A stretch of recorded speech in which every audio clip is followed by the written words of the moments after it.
యేసు నామంలో మీకు శుభములు సమృద్ధిగా కలుగును గాక. మధురం నీ వాక్యం అనే కార్యక్రమానికి స్వాగతం. ఈరోజు మనం క్రీస్తు నాలో జీవించుచున్నాడు అనే అంశాన్ని ధ్యానించుకుందామండి. మధురం మధురం నీ వాక్యం, నా త్రోవకు దీపం నీ వాక్యం.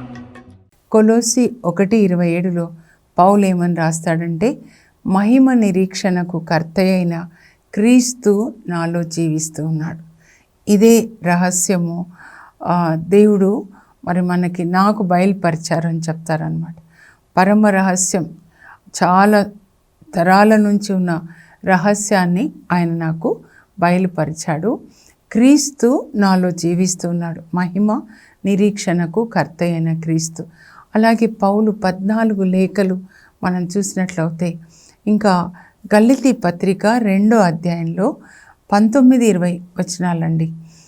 ధర్మశాస్త్రమునకు సంబంధించినంత వరకు నేను మరణించాను, నేను క్రీస్తుతో పాటు సిలువ వేయబడ్డాను.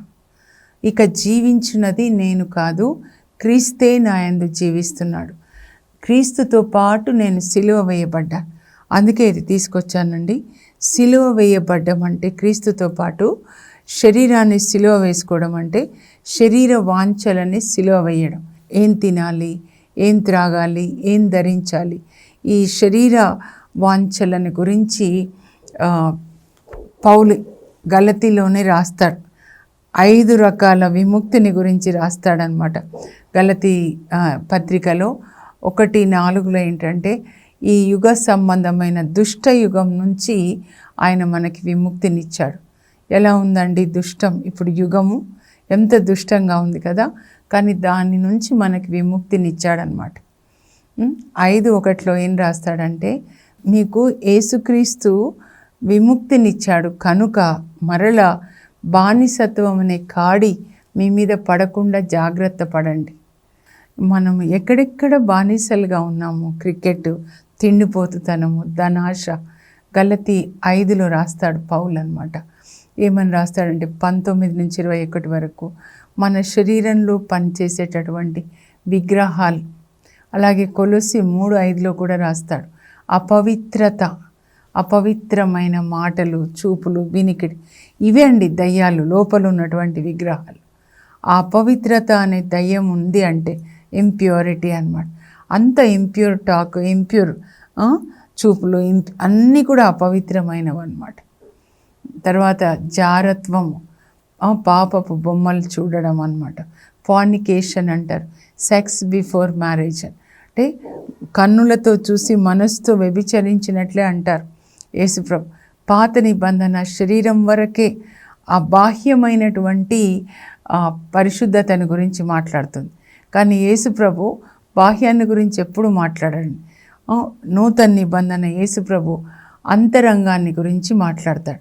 ఈ 40 దినాలు కూడా ఎక్కడ మారాలంటే ఔటర్ కాదండి, ఎక్స్టర్నల్గా ఇది తీసి ఇది పెట్టుకొని కాదు, ఇంటర్నల్గా నీలో ఉన్న అంతరంగ పురుషుడు క్రీస్తు రూపంలోనికి మారాలి. అందుకే పౌలు అంటాడు ఏంటంటే, ఒకడు ఇందులోనే గలతీ పత్రిక చాలా బాగుంటుందండి. గలతీ పత్రిక 6:15లో అంటాడు, ఒకడు సున్నతి పొందనా లేదా అనేది ముఖ్యం కాదు. అంటే అవుట్ సైడ్ నువ్వేం తీసావు, ఏం పెట్టుకున్నావు, అది కాదు. నీ అంతరంగంలో, నీ అంతరంగము, నీ అంతరంగ పురుషుడు, ఇన్నర్ మ్యాన్ ఎంతవరకు క్రీస్తుగా మారాడు. నీవు నూతన సృష్టి అంటే ఎవరిలాగా అంటే క్రీస్తు రూపంలోనికి. ఇక్కడే గలతీ 3:19లో కూడా మీరు క్రీస్తు రూపంలోనికి మారాలి అని, నేను ఒక ప్రసవ నొప్పులతో తల్లి ఎట్లా బిడ్డల్ని కంటుందో అంత బాధతో నేను మిమ్మల్ని కంటున్నాను. ఆత్మ పురుషుని అనమాట.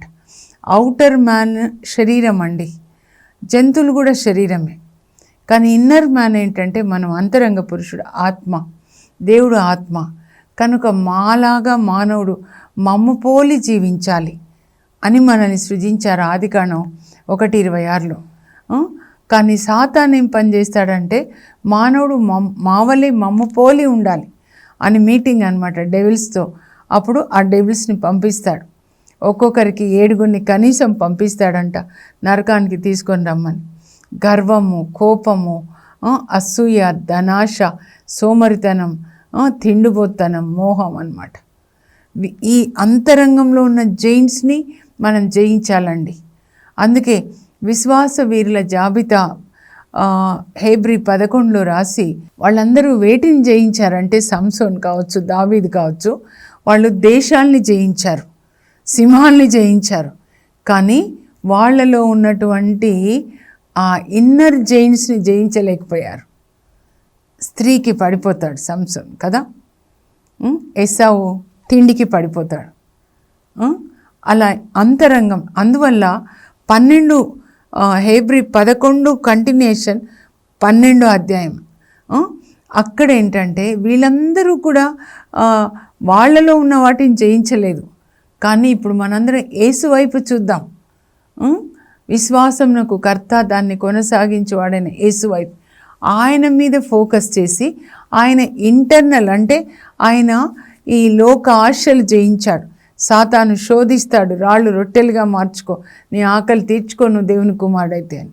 అక్కడ అవ్వ ఆదాం పడిపోతారు, మొదటి ఆదాం పడిపోతాడు. ఆయన పడిపోవడం వల్ల, అవిధేయత వల్ల లోకంలోనికి మరణం వచ్చింది. అవ్వ ఏం తీసుకొని వచ్చిందంటే లోకానికి మరణాన్ని, బానిసత్వాన్ని తీసుకొని వచ్చింది కదా, పాపాన్ని తీసుకొని వచ్చింది. She brought sin, slavery and death. But mother Mary brought through Jesus అన్నమాట. మనకేం తీసుకొని వచ్చారంటే యేసుక్రీస్తు ద్వారా, అంటే యేసుక్రీస్తు మనకేం తీసుకొని వచ్చాడంటే మనకి విమోచన అన్నమాట. పాపం నుంచి విమోచన తీసుకొని వచ్చాడు, జీవాన్ని తీసుకొచ్చాడు, విముక్తిని తీసుకొచ్చాడు. సాతాను బానిసత్వం నుంచి విముక్తి అన్నమాట. ఈ విగ్రహాలు కాదు. ఇది యేసుప్రభు త్యాగాన్ని మనకు చెప్తుంది. దేనికి మీరు శరీర వాంఛలకి బానిసలై ఉన్నారు. అక్కడ చాలా ఉన్నాయండి. గలతీ 5:19 నుంచి మీరు చూస్తే 21 వరకు వర్గతత్వం, ఆ తర్వాత త్రాగుబోతుతనం, తిండిబోతుతనం, ఇంకా ఏంటండి తిండిబోతుతనం, విందులు, వినోదాలు, అల్లరితో కూడిన విందులు, వినోదాలు అన్నమాట. వీటిని మనం జయించాలి. ఇవి ఎక్కడ ఉంటాయంటే లోపల ఉంటాయి. వీటిని మనం జయించాలి. అది రాస్తాడండి గలతీలో. ఈ అన్ని విషయాల్లో నేను క్రీస్తుతో పాటు సిలువ వేయబడ్డాను. వీటిని అందుకే గలతీ 5:24 మీరు చదివితే, ఏ క్రీస్తు యేసునకు చెందిన వారు తమ శరీర వాంఛల్ని సిలువ వేసుకున్నారు. రోజు సిలువ వేసుకోవాలండి. ఈ 46 డేస్ యేసుక్రీస్తు యొక్క శక్తితో, పరిశుద్ధాత్మ శక్తితో సిలువ వేసుకోవాలి. ఇంకా ఫైనల్గా 6:14 ఏం చెప్తారంటే, గలతీ 6:14 నేను ఈ సిలువ మూలంన ఈ లోకానికి మరణించాను, లోకం నాకు మరణించింది. అంటే మరణించాను ఈ లోకానికంటే డెడ్ బాడీ అనుకో. డెడ్ బాడీకి ఏం తినాలి, ఏం వేసుకోవాలి, ఏం ధరించాలి, ఏమి ఉండవు కదా. సో అంత డెడ్ అయిపోయింది ఆయన శరీరం అన్నమాట. ఈ లోక విషయాల్లో అంత డెడ్. లోకం నాకు డెడ్, నేను లోకానికి డెడ్. ఇది అందరికీ అర్థం కాదండి. మనుషులు ఇవి తినాలి, అవి అదేమీ లేదు. డెడ్ పూర్తిగా ఆత్మలో, ఆయన శరీరంలో ఆయన మరణించి ఆత్మలో జీవిస్తున్నాడు. అందుకే ఇది ఆత్మలో జీవించడానికి పరిశుద్ధాత్మ శక్తిని పొంది ఇక్కడి నుంచి కంటిన్యూయేషన్ అన్నమాట. గలతీ 5:16 చెప్తాడు, మీరు ఆత్మలో జీవించండి, శరీర వాంఛల్ని తృప్తిపరచుటలో మీరు చూపే శ్రద్ధని మానేసేయండి. ఎందుకంటే ఇవన్నీ చేసేవాళ్ళు ముందులాగా నేను హెచ్చరిస్తున్నాను, దేవుని రాజ్యంనకు వారసులు కారు. మీరు ఆత్మలో జీవించండి అని, ఆత్మ ఫలంలో ఏవనగా అని చెప్తాడండి. మరి ఆత్మలో జీవించడం అసలు ఎలాగా? మన ఆత్మలో జన్మించాలన్నమాట. యేసుప్రభు చెప్తారు, నికోదేము వచ్చినప్పుడు నిత్య జీవం పొందాలి అంటే ఒకడు ఆత్మ వలన నీటి వలన జన్మించిననే తప్ప పరలోక రాజ్యంలో ప్రవేశింపడు. యేసుప్రభు ఒక్క మాట కూడా వ్యర్థం కాదండి. ఆత్మ వలన అంటే పరిశుద్ధ ఆత్మ, నీటి వలన అంటే ఎప్పుడు నీరంటే దేవుని వాక్యానికి సాదృశ్యం అండి. అందుకే ఏటి ఒడ్డున నాటిన చెట్టులాగా ఉంటాడంట. ఎవరు? ధర్మశాస్త్రాన్ని నిత్యము పారాయణం చేసేవాళ్ళు, కీర్తన 1లో ఉంటుందండి. దుష్టులు కూర్చుని చోట మీరు కూర్చోకండి. దుష్టులు అంటే శరీర వాంఛల ప్రకారం జీవించేవాళ్ళు. ఆత్మలో జీవించే వాళ్ళు ఎట్లా ఉంటారంట, ధర్మశాస్త్రంను నిత్యము పాటిస్తూ ఏటి ఒడ్డున నాటిన చెట్టులాగా ఆ నీళ్లు పీల్చుకొని వేరు, ఆ చెట్టు ఆకులు వాడకుండా సకాలంలో పండ్లు ఇస్తూ ఉంటుంది. అతడు అన్ని పనులలో జయాన్ని సాధిస్తాడు. చెట్టుకి వేరు, కాండము, ఇంకా కొమ్మలు ఉంటాయి కదండి. ఇప్పుడు అక్కడ కొమ్మలు ఫలించాలంటే అప్పుడు వేరు నీళ్ళని తీసుకోవాలి. మన ఆత్మ అన్నమాట. వేరు అంటే మనసు, అంటే కాండం, ఇంకా కొమ్మలు అని అంటే మన శరీరం అన్నమాట. ఇవన్నీ కూడా చెట్లలాగా మన శరీరం. ఎక్కడ ఇప్పుడు నీ ఆత్మ ఎట్లా ఉంది, దేని ఒడ్డున నాటబడింది, ఏటి ఒడ్డున అంటే ధర్మశాస్త్రం, బైబిల్ గ్రంథాన్ని పీల్చుకుంటూ ఉంటే అప్పుడు నువ్వు ఫలిస్తావన్నమాట. కనుక మనం ఎక్కడ నాటబడ్డాం, ఆత్మలో మనం జీవించాలంటే నికోదేంలోనే. యేసుప్రభు అంటారు, నికోదేంతో అంటారు కదా, శరీరం మూలంగా జన్మించింది శరీరము, ఆత్మ మూలంగా జన్మించింది ఆత్మ. ఇప్పుడు మనందరం కూడా అమ్మ నుంచి పుడతాం కదా, అమ్మ నాన్నల వల్ల అమ్మ నుంచి జన్మిస్తాం. సో ఇది శరీరం అమ్మ నుంచి వచ్చింది కదా, తల్లిదండ్రుల నుంచి. మరి ఆత్మ మూలంగా జన్మిస్తుంది అన్నమాట. సో పరిశుద్ధ ఆత్మ మనలోనికి వచ్చినప్పుడు మన ఆత్మని గర్భం ధరించి కంటాడు. కన్న తర్వాత ఏం చేస్తాడు, పుట్టిన బిడ్డలు నూతన జన్మ దేవుని వాక్కు ద్వారా, పాల వంటి స్వచ్ఛమైన వాక్కు ద్వారా నూతన జన్మ అంటాడు. పేతురు లేఖలో రాస్తాడనమాట. నూతన జన్మని పొందారు మీరు. ఏంటంటే పాలలాంటి వాక్యం, పరిశుద్ధమైన వాక్యం, పరిశుద్ధాత్మ. అప్పుడు ఆకలేస్తుంది పుట్టిన బిడ్డకి. సో దేవుని వాక్యంతో మనల్ని పోషిస్తూ ఉంటారనమాట. అందుకే నేను మీకు నడకలు నేర్పాను, మిమ్మల్ని పోషించాను. హోసియా 11లో రాస్తాడనమాట. పరిశుద్ధాత్మ మనకి నీతి నడకలు నేర్పిస్తారండి. ఆత్మ మూలంన జన్మించిన వాళ్ళు ఆత్మయ్య ఉన్నారు. ఇప్పుడు మన లోపలికి క్రీస్తు ఆత్మ వెళ్ళిపోయింది, పరిశుద్ధ ఆత్మ వెళ్ళిపోయారు. అప్పుడు ఏం జరుగుతుంది అంటే, నాలో ఉన్న వాడు ఈ లోకంలో ఉన్నవాడి కంటే గొప్పవాడు. ఇది మనం పౌలు ద్వారా చూద్దామండి. నాలో ఉన్నవాడు ఎవరు అని అంటే క్రీస్తు నాలోకి వచ్చేసాడనమాట. క్రీస్తు నా యందు జీవిస్తున్నాడు. అదే చెప్తున్నాడు, మహిమ నిరీక్షణకు కర్తయ్యకు క్రీస్తు నాలో జీవిస్తున్నాడు. ఇక జీవించినది నేను కాదు, క్రీస్తే జీవిస్తున్నాడు. ఎందుకంటే నేను సిలువ వేయబడ్డాను కాబట్టి ఆయనలో క్రీస్తుని చూస్తూ ఉందన్నమాట. తండ్రి దేవుడు యేసుప్రభు అంటారు, కడరా భోజన సమయంలో ఫిలిప్ అడుగుతాడు యోహాను 14లో, మాకు తండ్రిని చూపించండి, అది చాలంటే, ఫిలిప్పు ఇంతకాలం నేను మీతో ఉన్నా, ఇది కూడా మీరు గ్రహించలేదా? నన్ను చూస్తే తండ్రిని చూసినట్లే ఫిలిప్పు. తండ్రి నాలో ఉండి ఈ మాటలు మాట్లాడుతున్నాడు, తండ్రి నాలో ఉండి ఈ పనులు చేస్తున్నాడు. నేను చేసే బోధ నాది కాదు ఫిలిప్పు, తండ్రిదే. తండ్రి మాట్లాడుతున్నాడు, నేను నా తండ్రి ఏకమై ఉన్నాము అని చెప్తారు. యోహానులోనే 10:30లో నేను వేరు తండ్రి వేరు కాదు. అలాగే మీరు కూడా నా యందు నెలకొని ఉంటే మీరు అధికంగా ఫలిస్తారు. నేను ద్రాక్షవల్లి, మీరు కొమ్మలు. యేసుప్రభు చెప్తున్నాడు. ఇది తండ్రి అనుకోండి, ఇది యేసుప్రభు అనుకోండి. మనం ఆయనతో అంటు కట్టబడ్డాం. పరిశుద్ధాత్మదేవుడు మనల్ని అంటు కడతారు.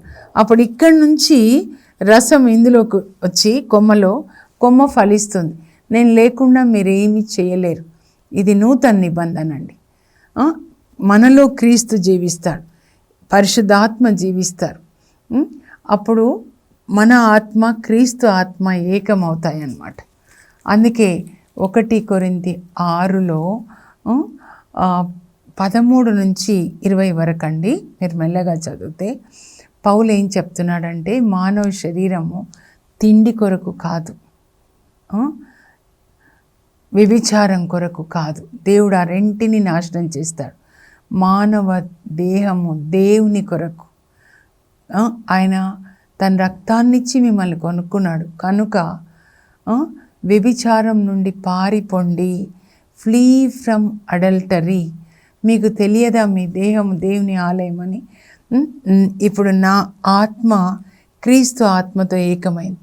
భార్య భర్తలు ఏకమవుతే బిడ్డ పుట్టినట్లే ఆత్మలో క్రీస్తు ఆత్మ మన ఆత్మ ఐక్యమైతే పుట్టే బిడ్డనే ఆత్మఫలము అన్నారు. ఆత్మఫలం ప్రేమ, కరుణ, ఆనందం.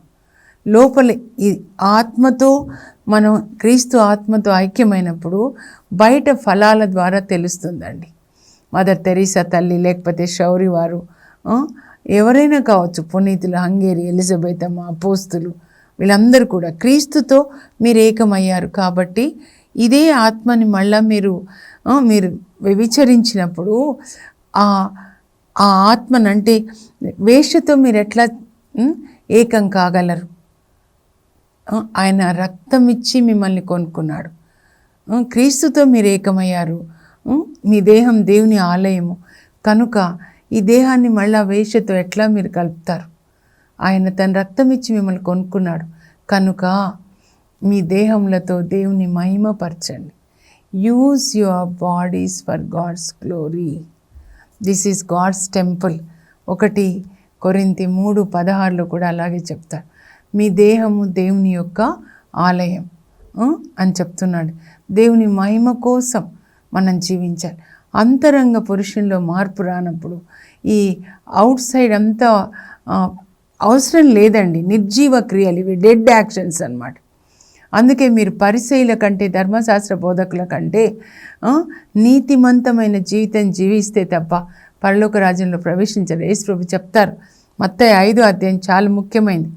ఎందుకు వాళ్ళతో పోలుస్తున్నారంటే వాళ్ళు బాహ్యంగానే పరిశుద్ధంగా ఉన్నారన్నమాట. అంతరంగం పరిశుద్ధంగా లేదు.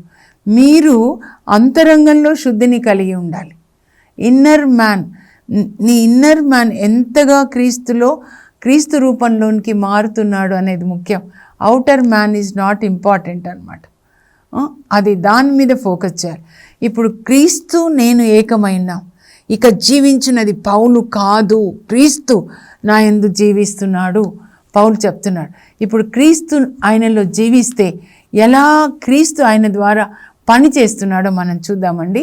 అపోస్తుల కార్యాలు 28 అధ్యాయాల్లో 12 వరకు మరి అపోస్తులు ఎలా పరిశుద్ధాత్మని పొంది ఎలా సువార్తను బోధించారు. ముఖ్యంగా పేతురు 13 నుంచి పౌలు సువార్తను గురించి రాయబడి ఉందండి.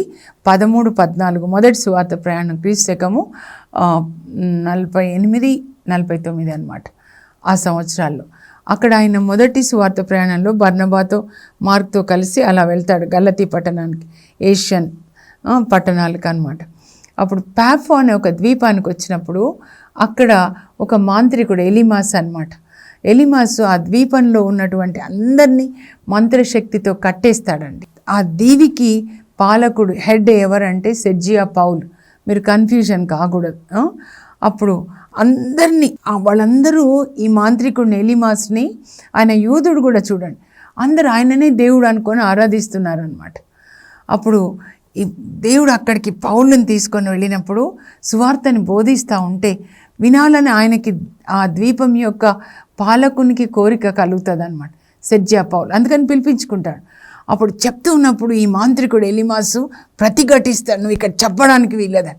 అప్పుడు ఆయనలో ఉన్న క్రీస్తు ఎట్లా పైకి వస్తాడంటే, సాతాను పుత్రుడా, నువ్వు అన్ని రకములైనటువంటి కపటంతో మోసంతో నిండి ఉన్నావు, నీతికి నీవు విరోధివి, ఇదిగో దేవుని అసలు నీ మీద పడనున్నది, నీవు కొంతకాలం గుడ్డివాడవై సూర్యకాంతిని చూడకుందువుగాక. ఆయనలో ఉన్న క్రీస్తు మాట్లాడాడని అంతే గుడ్డివాడైపోతాడు. అందరికీ ఆశ్చర్యం, దేవుడని ఆరాధిస్తున్నాము. ఎంత మంత్ర శక్తులతో నింపబడిందండి మన దేశం. ఇలాంటి వాళ్ళ కోసం చూస్తున్నా. దీనికోసం అండి ప్రిపరేషన్. ఇప్పుడు ఈ 46 days ఇట్లాంటి శక్తిని పొందాలన్నమాట. అది పౌలులో ఉన్నటువంటి ఆ క్రీస్తు అక్కడ ఉన్నటువంటి మాంత్రికుడిని గుడ్డివాణ్ణి చేశాడు, ఆ మంత్రశక్తుల్ని బంధించాడు. పౌలు అప్పుడు సువార్త బోధిస్తాడు, అక్కడ అందరూ యేసుప్రభుని అంగీకరిస్తారనమాట. ఇది ఇలాంటి జీవితం. ఆయనలో ఇంకా పౌల్లో శరీర క్రియలు నశింపబడ్డాయి, క్రీస్తు జీవిస్తున్నాడు అనమాట. ఆ తర్వాత 14వ అధ్యాయానికి వస్తే 10వ వచనంలో లిస్త్రాలో సువార్త బోధిస్తాడు. తిమోతి వాళ్ళు అనమాట. బోధిస్తూ ఉంటే ఒక కుంటివాడు పౌలు బోధన చాలా జాగ్రత్తగా వింటుంటాడని. అబ్బా, అప్పుడు పౌలుకి అర్థమవుతుంది, ఆయనలో విశ్వాసం విని విని విశ్వాసం వచ్చింది కనుక స్వస్థత పొందే అంత విశ్వాసాన్ని కలిగి ఉన్నాడని చెప్పి నువ్వు లేచి నువ్వు నడువు అంటాడు. కుంటివాడు అనమాట. అప్పుడు ఆయన లేచి నడుస్తాడని. అప్పుడు ఆ కుంటివానికి స్వస్థత కలగడం చూసి అక్కడ ఉన్న వాళ్ళు లిస్త్రాలో అనేకులు యేసు ప్రభు వైపు మరలుతారనమాట. ఇలా అద్భుతాలు సూచక్రియలు పౌలు ద్వారా దేవుడు అనేకమైనవి చేస్తారండి. ఇంకా 16వ అధ్యాయానికి వచ్చినట్లయితే ఫిలిప్పీలో ఉంటాడు. ఇది రెండో సువార్త ప్రయాణం 16వ అధ్యాయం నుంచి అనమాట. యూరోపియన్ కాంటినెంట్ అనమాట ఇది. అక్కడ ఫిలిప్పీలో లిడియా వాళ్ళ ఇంట్లోనే ఆమె ఆశ్రయం ఇస్తుంది. యేసుప్రభుని అంగీకరించిన తర్వాత, రక్షణ పొందిన తర్వాత ఇంకా అక్కడే సంఘం అనమాట, ఆయన నడిపిస్తూ ఉంటాడు. అయితే ఆ ఫిలిప్పీలో ఒక అమ్మాయి భూతం పట్టి సోది చెప్తా ఉంటుంది అనమాట, లోపల ఉన్న భూతం. ఇంకా వీళ్ళు వెళ్తూ ఉంటే పౌలు సిలాసులు, ఇదిగో వీరు సర్వోన్నతుడైన దేవుని సేవకులు, మీరు ఎలా రక్షించబడాలో వీళ్ళు మీకు బోధిస్తారు. They are the servants of the most high God and they will tell you how you can be saved. దయ్యం మాట్లాడుతుందండి. దేవునికి ఎట్లా తెలుస్తుందో దయ్యాలకు కూడా మన అనాయింటింగ్ లెవెల్ బాగా తెలుస్తుంది అనమాట. అప్పుడు పౌలు రోజు భయం అరుస్తుంది ఈమెని. ఆమె వైపు చూసి, యేసుక్రీస్తు నామంలో ఈమె నుండి బయటికి రమ్మని ఆజ్ఞాపిస్తున్నాను అనగానే ఆ దయ్యం బయటకు వచ్చేస్తుందండి, ఆ సోదే చెప్పే భూతం అనమాట. అప్పుడు ఆ అమ్మాయికి రక్షణ కలుగుతుంది. కానీ ఇంకా అప్పుడు సోదే చెప్పేటప్పుడు చాలా డబ్బులు ఇస్తారు కదా, పక్కన ఒక డబ్బులో పెట్టే అనమాట. అప్పుడు ఇంకా ఆమె యజమానుడికి డబ్బు రాదు కాబట్టి వీళ్ళని జైల్లో పెట్టేస్తాడనమాట. అక్కడ కూడా రక్షణ జరుగుతుంది. ఇంకా ఆ తర్వాత 20 అపోస్తల కార్యాలు 20కి వచ్చినట్లయితే అక్కడ పౌలు త్రోయాస్ అనే ప్రాంతంలో ఆయన సువార్త బోధిస్తుంటే పై గదిలో అనమాట, ఆదివారం రోజు పై గదిలో బోధిస్తూ ఉంటాడు. పౌలు నడిజాం వరకు అనమాట, స్టార్ట్ చేశాడంటే 3-4 గంటలు. అప్పుడు ఒక అబ్బాయి, యూత్ కూర్చొని అబ్బాయి కిటికీలో కూర్చుంటాడు. పౌలు వాక్యం చెప్తూ ఉంటే పాపం రాత్రి వరకు అంటే నిద్ర ఇట్లా వచ్చేస్తుంది అనమాట. వచ్చేస్తే అక్కడి నుంచి పై గదిలోంచి కింద పడిపోతాడు. ఎందుకంటే దానికి గ్రిల్ లేదనమాట. కింద పడిపోయి చనిపోతాడండి. అప్పుడు పౌలు కూడా కిందికి వెళ్తాడు, విశ్వాసులు అందరూ కిందికి వెళ్తారు. అప్పుడు ఆ అబ్బాయి మీద వంగి ఆ అబ్బాయిని కౌగిలించుకొని, ఇదిగో ఇతనికి మళ్ళీ ప్రాణం వచ్చింది, ఈయన బ్రతికే ఉన్నాడని చెప్తాడని. పౌలు ఆయనని కౌగిలించుకుంటే, ఎవరు కౌగిలించుకున్నారు? యేసు ప్రభు, క్రీస్తు కదా జీవించేది.